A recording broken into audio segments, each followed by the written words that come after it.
హల్లెలూయా. ఎంతమంది సంతోషంగా ఉండాలనుకుంటున్నారు? సంతోషంగా ఉన్నారా? ఉండాలనుకుంటున్నారా? హల్లెలూయా.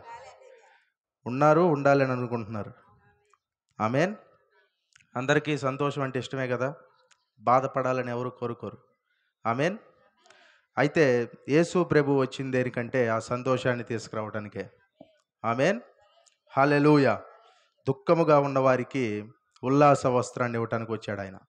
ఉల్లాస వస్త్రము అంటే అది వస్త్రాన్ని వేసుకుంటే ఏం కనపడిద్ది? పైన దేహం కనపడదు, వస్త్రం కనపడిద్ది కదా. యేసు ప్రభుని ధరించుకున్నా కూడా మన జీవితము సంతోషంగా ఉంటుంది. హల్లెలూయా. అది ఇవ్వటానికి యేసయ్య మన దగ్గరికి వచ్చారు. ఆమేన్. హల్లెలూయా. బైబిల్లో చూసినప్పుడు యేసు ప్రభు ఎందుకు వచ్చారు అనే విషయము బైబిల్ మనకి ఎంతో తేట తెల్లముగా చెబుతున్నటువంటి విషయము. అయితే ఈ రోజున మనం గమనిస్తే ఆయన ఎందుకు వచ్చారు అంటే మీ జీవితాల్లోకి సంతోషాన్ని ఇవ్వటానికి, సమాధానాన్ని ఇవ్వటానికి ఆయన మన మధ్యలోనికి వచ్చారు. హల్లెలూయా. ఎంతమంది నమ్ముతున్నారు ఆ మాటని? హల్లెలూయా. సంతోషాన్ని ఇవ్వటానికి వచ్చారు ఆయన, సమాధానాన్ని ఇవ్వటానికి వచ్చారు ఆయన, మీ జీవితాల్లో అద్భుతమైన కార్యాన్ని చేయడానికి వచ్చారు ఆయన. హల్లెలూయా. హల్లెలూయా. ఆయన ఎందుకు మనకు అవసరము అంటే ఆయన ఇచ్చే సంతోషము, ఆయన ఇచ్చే సమాధానం మనందరికి కావాలి కాబట్టి. ఆయన ఎందుకు మనకు అవసరము అంటే ఆయన మంచి చేస్తారు కాబట్టి మనకి అవసరము. ఆమేన్. హల్లెలూయా. మంచి చేస్తాడు ఆయన. బైబిల్లో ఒక మాట యేసు ప్రభువుని గురించి చెప్పిన మాట ఏంటంటే, అదేమనగా నజరేయుడైన యేసును దేవుడు పరిశుద్ధాత్మతోనూ శక్తితోనూ అభిషేకించినదియే. దేవుడు ఆయనకు తోడై ఉండెను గనుక ఆయన ఏం చేశాడంట? అందరికీ అపవాది చేత పీడింపబడిన వారిని అందరినీ స్వస్థపరచుచు, మేలు చేయుచు, సంచరించుచుండెను అని బైబిల్ చెప్పింది. అంటే దాని అర్థం ఏంటంటే యేసు ప్రభు ఈ లోకానికి వచ్చింది దేనికంటే అపవాది చేత పీడింపబడిన ప్రతి ఒక్కరిని ఆయన స్వస్థపరుచుకుంటూ, అలాగే అందరికీ మేలు చేసుకుంటూ ఆయన సంచరిస్తూ ఉన్నాడంట. అంటే సంచరిస్తున్నాడంటే దాని అర్థం ఏంటి? మేలు జరిగేది ఏదైనా ఉంటే అది ఒకే దగ్గర ఉండకూడదంట. అది ఎక్కడికి వెళ్ళాలి? మేలు అన్ని చోట్లకి వెళ్ళాలి. ఇప్పుడు ఉదాహరణకి చూస్తే కరోనా టైంలో కరోనా వచ్చింది కదా. ఎంతమంది ఉన్నారు కరోనా వచ్చినప్పుడు? అందరూ ఉన్నారు కదా. కరోనా వచ్చినప్పుడు ఏమైంది? ఒక ఫలానా దేశంలో దీనికి మందు కనిపెట్టారని వార్తలు వచ్చినాయా? ఫలానా దేశంలో కరోనాకి మందు వచ్చింది అని కొన్ని వార్తల్లో విన్నామా? వచ్చినప్పుడు దాన్ని ఏం చేశారు? వార్తల్లో విన్నవాళ్ళు అది కూడా మన దేశానికి కూడా వస్తే బాగుంటుంది. మన దేశంలో కూడా మన రాష్ట్రంలోనే ఒక ఆయన మందు కనిపెట్టాడని చెప్పి వచ్చింది. గుర్తుందా? ఆయన పేరేంటి? ఆనందయ్య. ఇప్పుడు ఆనందయ్య మందు కనిపెట్టాడని మన రాష్ట్రంలో అన్నారు. వేరే దేశాల్లో కూడా ఎక్కడో మందు కనిపెట్టారంట కరోనాకి. అంటే వింటే ఎలా ఉంది మనకది?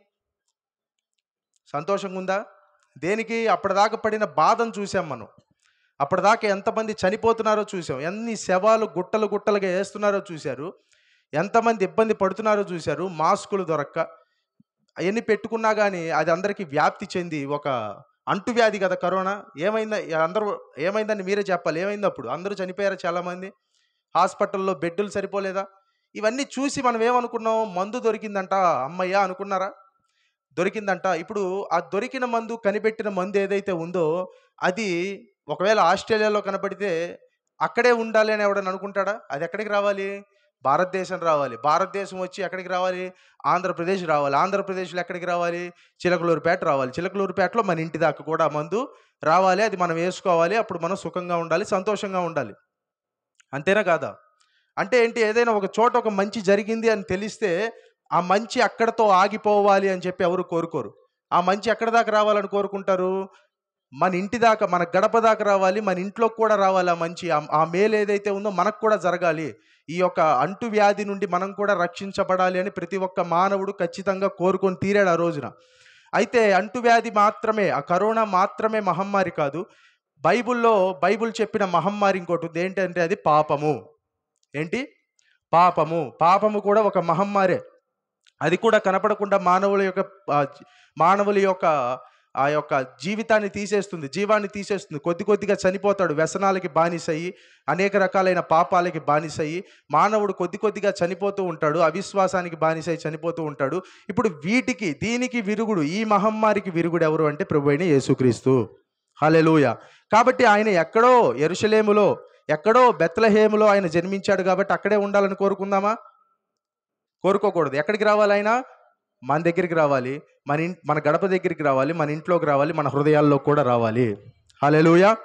అంటే ఒక మంచి ఎక్కడైనా జరిగితే మంచే. మేలు మేలే. మేలు ఎక్కడ జరిగినా మేలే. మేలు ఎక్కడో జరిగిందని అది మనకు మేలు కాకుండా పోదు. మన ఇంట్లో మేలు జరిగినా వెళ్ళి ఏం చేస్తారంట? 10 మందికి చెప్తారా చెప్పరా? మాకు మంచి జరిగిందని.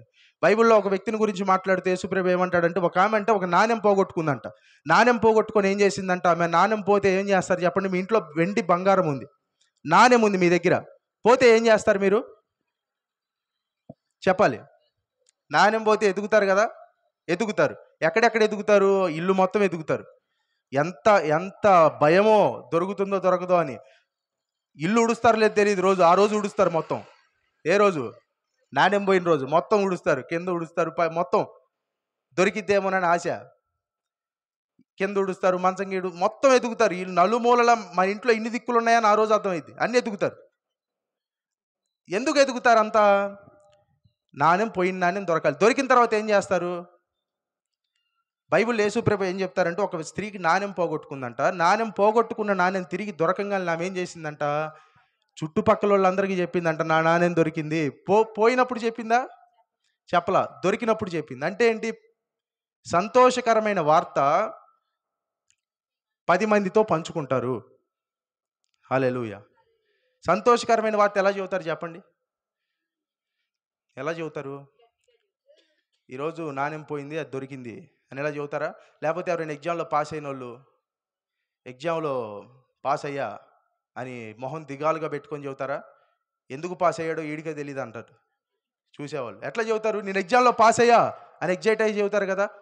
నా పోయిన నాణ్యం దొరికింది అని ఎగ్జైట్ అయ్యి చెబుతారు కదా. హల్లెలూయా. అంటే ఏంటి? ఏవి ఏ టోన్లో చెప్పాలో అలా చెబుతారు. బాధాకరమైన వార్తలు బాధగా చెబుతారు, సంతోషకరమైన వార్తలు సంతోషంగా చెబుతారు. కొన్నిసార్లు పెద్దోళ్ళు ఏమంటారంటే, ఏదైనా ఒక గుండెల్లో రాయేసే లాంటి మాట కొంతమంది చాలా చల్లగా చెబుతారు. దానికి ఏమంటారు వాళ్ళు? చావు కబురు చల్లగా చెప్తున్నావు అంటారు. అంటే ఏంటి? అట్లా చెప్పకూడదా? అంటే ఏంటి? అది ఎంతో విషాదకరమైన మాట చాలా స్మూత్గా చెబుతారు కొంతమంది. అంటే ఏది ఏ టోన్లో చెప్పాలో అలా చెప్పాలి. ఇప్పుడు ఈమెకి నాణ్యం పోయిందంట. పోయిన నాణ్యం దొరికితే ఆమె వచ్చి ఏం చేస్తుంది? అందరికీ బయట అందరికీ చెప్తుంది, నా నాణ్యం దొరికింది అని సంతోషకరమైన వార్త. అంటే సంతోషకరమైన వార్త ఏదైనా ఉంది అంటే, ఆ సంతోషకరమైన వార్తని మనం ఏం చేస్తాము? 10 మందితో పంచుకుంటాం. ఈరోజు కూడా సంతోషకరమైన వార్త ఏంటంటే, మీ పాపము అనే మహమ్మారికి విరుగుడు ఉంది, ఆయనే ప్రభు అయిన యేసు. హల్లెలూయా. మీ రోగాలకు విరుగుడు ఉంది, ఆయనే ప్రభు అయిన యేసు. హల్లెలూయా.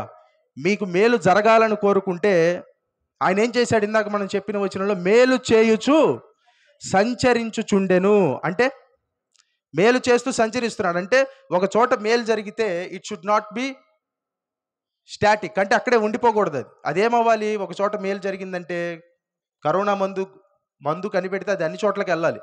అలాగే యేసు ప్రభు మేలు చేస్తే ఆయన మనందరికీ కావాలి. హల్లెలూయా. ఆయన మనందరికీ అవసరము, మనందరికీ కావాలి. కాబట్టి మేలు చేయుచు సంచరించుచుండెను అన్నాడు. ఎక్కడ? అపోస్తల కార్యముల గ్రంథము 10వ అధ్యాయము 38వ వచనంలో. అంటే మేలు చేసేవాడు కాబట్టి సంచరించాడు. ఎందుకంటే నేను ఇక్కడే ఉంటే ఇక్కడ ఉన్న వాళ్ళకే మేలు జరిగిద్ది, కానీ నేను సంచరిస్తూ ఉంటే నేను తిరిగే ప్రాంతంలో ఉన్న ప్రజలందరికీ మేలు జరిగిద్ది. ఈరోజు ఇక్కడ మీరు ఈ మాటలు వింటున్నారంటే దాని అర్థం ఏంటో తెలుసా? మీ మధ్యలో కూడా ఆయన వచ్చాడు కాబట్టి ఆయన ఏం తెచ్చాడంటే మేలుని తీసుకొని వచ్చాడు ఆయన. హల్లెలూయా. మీకు కూడా మేలు జరుగుతుంది, మీకు కూడా అద్భుతం జరుగుతుంది, మీకు కూడా రక్షణ వస్తుంది, మీకు కూడా రోగాల బారి నుండి స్వస్థత వస్తుంది, మీకు కూడా సమస్యల బారి నుండి మీకు తీరుతాయి.